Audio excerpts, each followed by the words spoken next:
เด้อ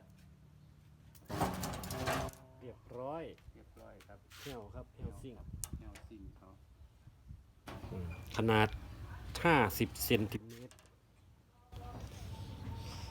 มีติ๊กเกอร์พร้อมนะครับนี่ติ๊กเกอร์2สี